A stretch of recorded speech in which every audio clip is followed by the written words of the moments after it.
the niece who was holding her little baby, Dora, when she was shot and killed. And when they found her body, Dora was curled up in front of her dead mama, covered in blood. Roy, I hear you doing a lot of research on the Lackey family and the Lackey family murders and everything from 1885 there. It's good to see somebody finally putting this all down on paper. So, well, I appreciate that, Steve. Being kind of a shirt-tail relative, my uncle Frank Lackey, Al Lackey, the one who committed the murders and was lynched, was his uncle. I come in through it on the female side, but it's been in the back of my mind for many years that I wanted to get the story told and published. There are some book references to it in the Blanco County histories. There are lots of newspaper articles, but getting it all put together in one place is my goal.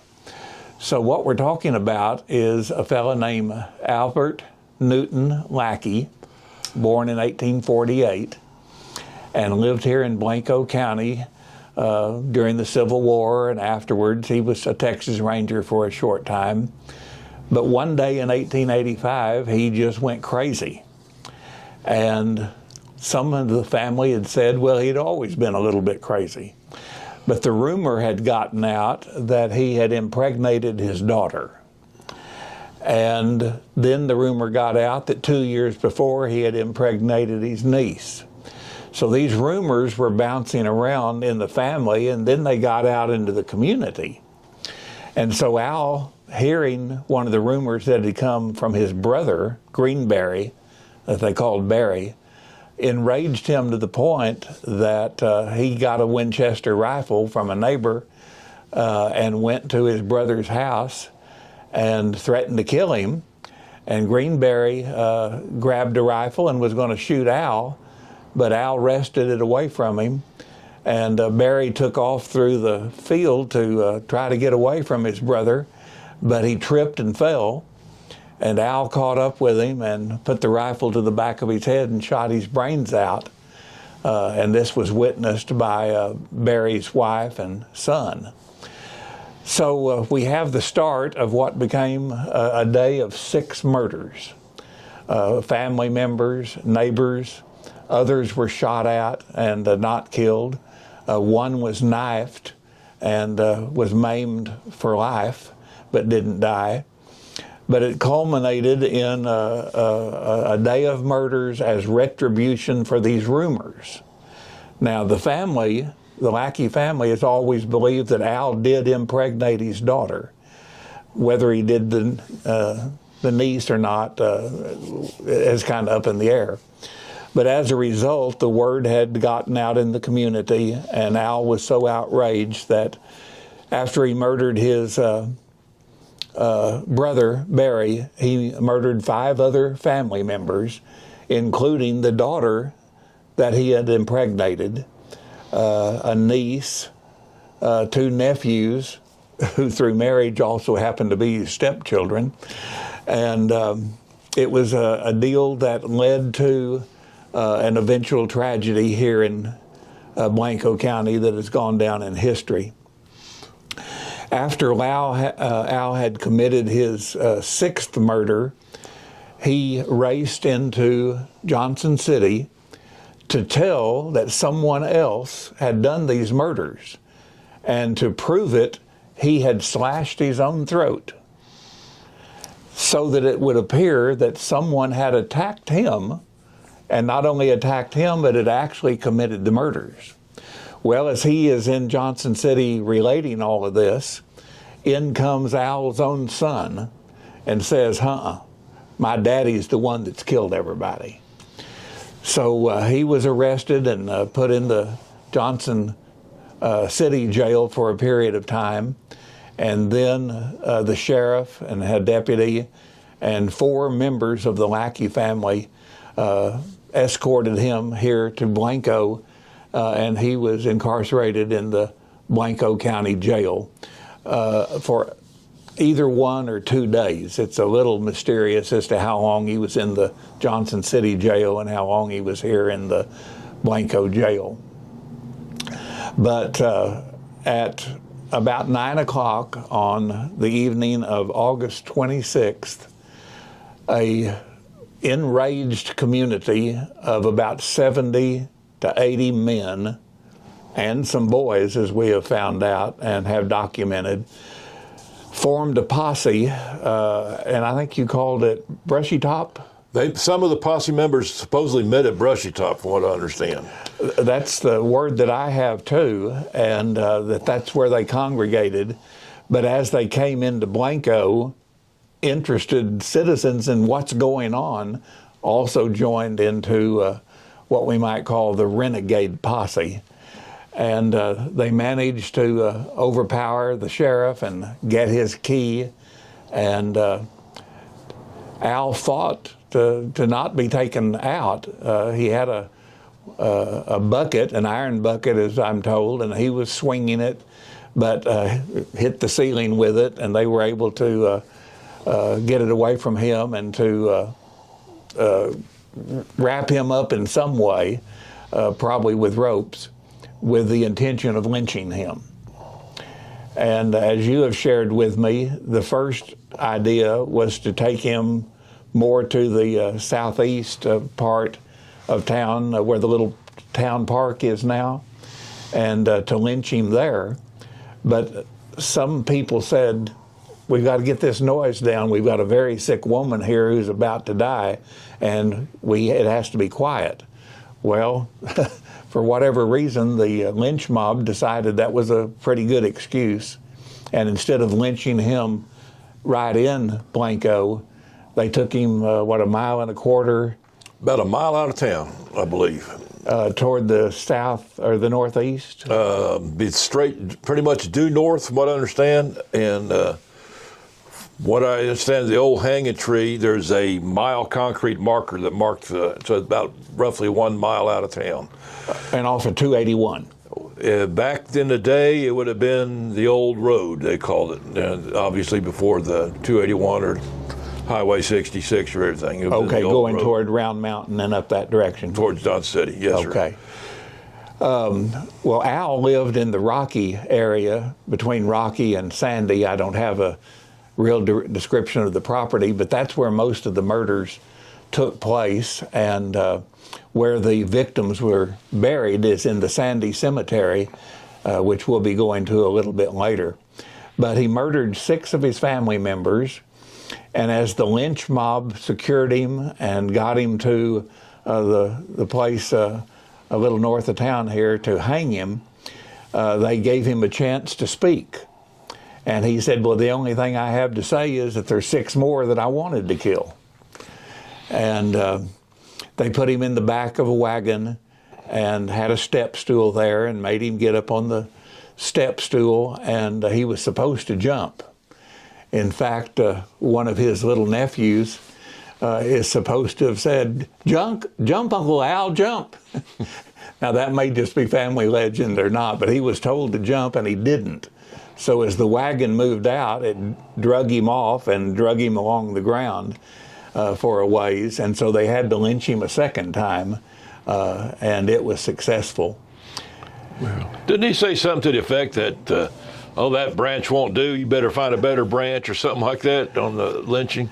Yes, he had remained silent pretty much during all the hubbub that was going on, from breaking him out of jail and taking him to the first location and then north. And they said the first thing that he actually said was, that tree won't do, the limb's too low and it's over the road.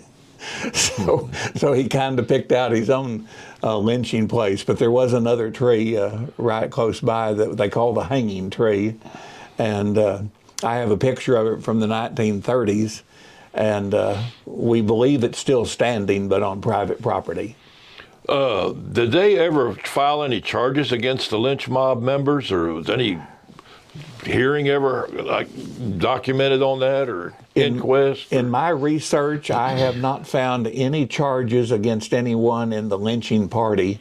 We don't even know who the leader was. Every once in a while in the story, the leader is mentioned, but it doesn't name names. No. And then Mr. Robinson, who was Justice of the Peace, and I suppose considered to be the coroner did have a coroner's posse examine the body, and we hope to find some records in the Blanco County courthouse that might be in regard to the autopsy, or not autopsy, the coroner's report. Yeah, it's kind of strange that they would have not done anything, but again, where the records are, it's another story.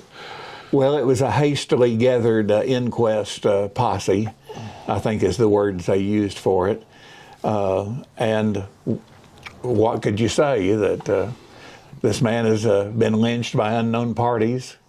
Because I don't think it would have been a very safe thing to name anyone in the lynching party. Yeah. But nonetheless, his family was for the lynching. At least 6 of the family members were there. 4 of them served in the posse that transported him from Johnson City to the Blanco County Jail. So the family was terribly upset, distressed, and I'm told to this day it's a sore spot within that branch of my family. It probably, some of these stories just, wasn't there retribution? Didn't one of his sons or something try to take revenge on the posse members or something, or the lynch mob members? Yes, thank you for mentioning that. I call it the aftermath. Al had a son named Barry, Greenberry, the same as the brother that he killed. Al's daddy was Greenberry. It's one of those names that I'm glad we don't have today. But Al had a son named Barry, and he hated the men that were in the lynch mob. And 7 years later, he determined that he was going to kill everyone in the lynch mob that he could kill. And he actually started out by coming upon one of the members of the lynch party named Tom Bundick. I don't know much about Tom, but I know he was in the lynch party, and he was one of the men that Al tried to kill. But Al's son Barry did try to kill him, but he got away and went to the Johnson City jail and told the story of what was happening and how Al's son was out to kill everybody. So it was something that went on for years and years, and I think to this day is probably a sore spot in certain people's minds. But even the family agreed that what was done was the only justice that there would be. Fascinating history. Yes, it is. Well, Steve, to make my investigation as complete as possible, I'd appreciate it if you could get us inside the property where the jail still stands, and perhaps they'll unlock it and let us in. Then I'd like to go over to where they first thought that they would hang Al, and then you know the location, or the general location where he was buried, because no one wanted him to be buried on their property. Yeah, he was, I guess, by default, buried on the property of the JP's brother, John Reed Robeson. Who I understand was the city undertaker. Possibly, yeah, also the JP undertaker, coroner, whatever. Yeah. One job fits all, I guess, you know. And yeah, we'll definitely have to take a look at the cemetery, see that, and possibly, now we can see the Rocky community, but I'm not sure if we'd be able to specifically locate their property. Yeah. But somewhere between Rocky and Sandy is where all these murders took place. And for some reason, they're all buried. The 6 victims are all buried in the Sandy Cemetery, and some of them are buried in the same grave. At least 2 in one grave. Question on that. Now, Hattie and Minnie, these were the daughters, or? Maddie is the daughter, and Fanny is the niece. Okay. And Fanny is the niece who was holding her little baby, Dora, when she was shot and killed. And when they found her body, Dora was curled up in front of her dead mama, covered in blood. Oh, my goodness. But Dora lived another 70 years. And unfortunately, I never knew her. I'd like to have heard her story, but she was the little baby. And then he killed 2 neighbors, too. I believe that's the Stokes. Yes, and they were actually relatives, okay. But they're considered to be neighbors. John Stokes and Isabel Stokes, I believe. The name sticks in my mind here. Yes. And then their 2 boys were a part of the posse that brought him into Blanco County. Rightfully so, I would say, you know. Yeah.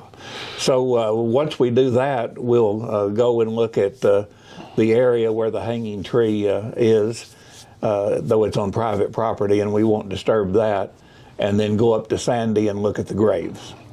Sounds like a plan, Roy. All right, Steve, thank you much. We're fixing to walk up on where the old jail was. And the jail is where Al Lackey was brought in after they arrested him up towards the Rocky Creek area. Well, it was my understanding that he spent 2 days in the Johnson City jail before they brought him over here because he had slit his throat and they thought he was going to die. Yeah. And I understood the doctor sewed him up and got him on his feet when they brought him to Blanco. Does that sound? That's it. They brought him and put him in that thing right there. Oh, boy. That jail was built in 1879, and I think old Al Lackey was probably one of the earliest inhabitants. Yeah. Well, I've never been on this property, and I had no idea where the jail was. Well, That's we are quite going to take a look on the inside of it. That's quite a structure. Solid limestone. I'm glad it's been preserved. Historic. Thank you, ma'am, for letting us in. You're welcome. I think they've taken all the cages out, the jail cells. Do you know anything about the history of that? Okay. But here is the old jail. My goodness. Wow. I'm impressed. Now, you said you had the key to this, or are we ready to do this? That's up to y'all. I left it on there. I didn't know what you wanted to do. Oh, it's unlocked. Or, No, it shouldn't be. okay.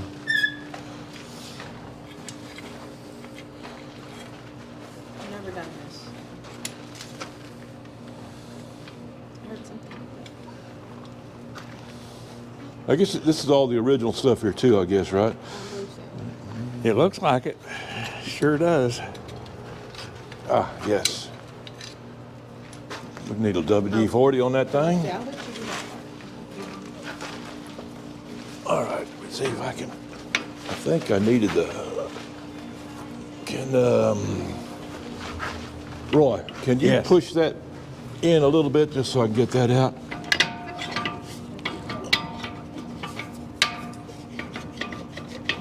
Well, it's certainly a challenge.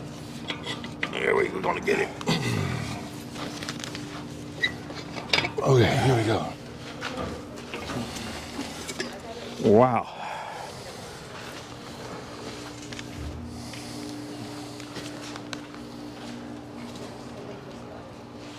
And I'm guessing they took all they did take all the cells out. Yeah.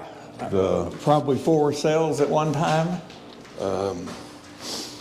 I would make, I guess, a pretty good assumption on that. Yeah. Now, what was the story that they came to drag him out and he fought them off with a latrine bucket? There was a bucket in his cell, and it said in one article it was a water bucket, but I think it must have been a latrine bucket. Yeah, that's what I was thinking too. Cast iron latrine bucket or whatever, but. And he apparently was going to swing it and hit someone in the head, and it hit the ceiling, they said, which is, now I'm wondering if it really did hit the ceiling as high as that is. Well, he was a pretty tall guy too, wasn't he? Yeah, he was over 6 foot tall. Yeah, he was 300 pounds. Yeah, he was a pretty big dude there. And so that failed. He wasn't able to hit whoever it was in the head with the bucket that he intended to, and they were able to secure him in whatever fashion and take him out of the cell. They had gotten the key off of the sheriff, who reluctantly gave it up, and we hear no more of the sheriff's involvement. I imagine he was at the lynching just to kind of see the local law enforcement officer what's going on. But this is the very jail in which he was kept that one night. I understand he was kept in Johnson City 2 nights, and then brought here by the family posse and the sheriff and his deputy. And Now, there's some story that whether the lynch mob was masked or unmasked. I've seen both versions of it. I can't say definitively on that, but there was enough of the family members in the posse that it didn't make a whole lot of difference. I don't really know who led the posse. I don't think it was a family member, but there were at least 7 or 8 of the family that witnessed the lynching. But somehow they managed to get the key from the sheriff and fought him off and carried him out, and the rest is history. Well, Coleman Pruitt, I guess, his Al Lackey's wife's brother, Yes. was in on the posse, I guess. Yes, and I have his picture with 4 of the posse members, and he was a former sheriff. In fact, he didn't serve, I think, but about 6 months as sheriff. But yes, he was Al Lackey's wife's brother, and he was in on the whole thing because it was his family who was being killed, his own niece. And of course, Al tried to kill his wife, which was Colvin's sister. So it was a family affair. Employees of the restaurant, and there's a history of at night when they walk out, they hear sounds of a metal cup banging on the bars. So Al Lackey is still in there wanting out, huh? Somebody is. And then they say that he roams Highway 281 out where the hanging tree was, and at certain times of the year, people have witnessed him with a red bandana around his neck. And I don't remember the words that he says to them, but it's something that's pretty scary, you know. But that's a pretty popular story in Fredericksburg newspapers that I was reading. Yeah, I don't think I'd want to see a 300-pound woolly booger like that running around. No. Well, Steve, here we are at the first place they considered hanging Al Lackey. I say hanging, it was a lynching, of course. And the mob, 75 to 100, and at least 10 of them were relatives. And someone said, please be quiet, we've got a very sick woman here. And as a result, they decided they were going to move to the north side of town for the hanging. Yeah, and it would have had to been one of these 2 trees here, I think, Roy. They looked to fit the profile of the age and everything, but this is where we'll take them off somewhere else. Yeah, so this would have been the quickest and easiest for them, but It was the nearest to the jail after they sprung them. You saw it was about 2 blocks away there. yeah. So, And obviously these trees are over 100 years old, and that one has some limbs missing, but I think we're at the site of the original plan for the lynching to take place. No Christmas decorations at that time, of course. All right.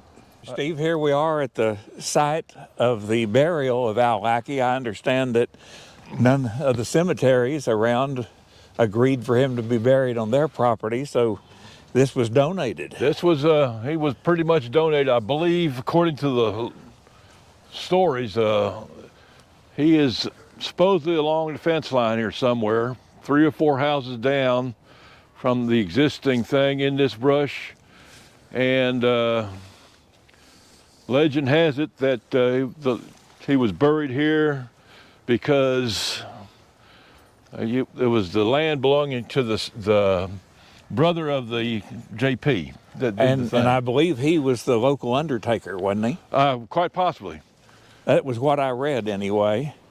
I do see rocks piled up around here. I don't know if we could get close enough to see. There is no telling. Now, this land has been so disturbed over the years that... Yeah, and it looks like they've put trash behind it here too, and just as a dumping ground. So there's... Yeah. But this would be technically where it was. Well, Steve, I appreciate you bringing me out here to the my pleasure. It's kind of Sandy fun. Cemetery. I haven't been here in 20 years, and I've got other family buried back here, but... As you know, the Lackey graves, the victims of the Lackey massacre are all buried here. Yes, and a massacre is a pretty good word for it because he killed 6 of them in one day. And including his own daughter. you know, I think they buried them all together here in a row. Well, there's 2 in this grave, and there's 2 in that grave, and then they each have their own grave. Yeah, that would be. This is Al's brother. That was Green. They called him Barry. Barry They called him Lackey. Barry. Okay. So he's killed him and his wife. And then Maddie is his daughter that he impregnated. And at the top of that, it should say Fanny, but it's been worn off over lawnmowers running over it. But they were buried in the same grave. And then the Stokes, I guess, too, were. This was a neighbor guy, right? That you said was also related. They were also related. Jim Stokes was a nephew, and then his wife. They were both killed on that same day. And I don't know what Stokes that is over there, but not one of the victims of the massacre. But this is the 6 people that Al Lackey killed the day he went crazy and lost his mind. And anyway, this kind of culminates the story of the murders. And as Steve put it, a massacre when you kill 6 people in one day. And then just before they lynched him, he said, if I had one wish, it'd be that I could kill 6 more. I'm glad you were able to find out the history. Well, it's a story that hasn't been very well broadcast, but I'm going to make it a little more well known. It's a story worth telling. One of the first serial killings probably ever to take place in Texas, and he would like to have doubled that number, but he got 6 of the family and the neighbors. And he paid the ultimate penalty, being lynched 2 days later. So that's the story of Al Lackey.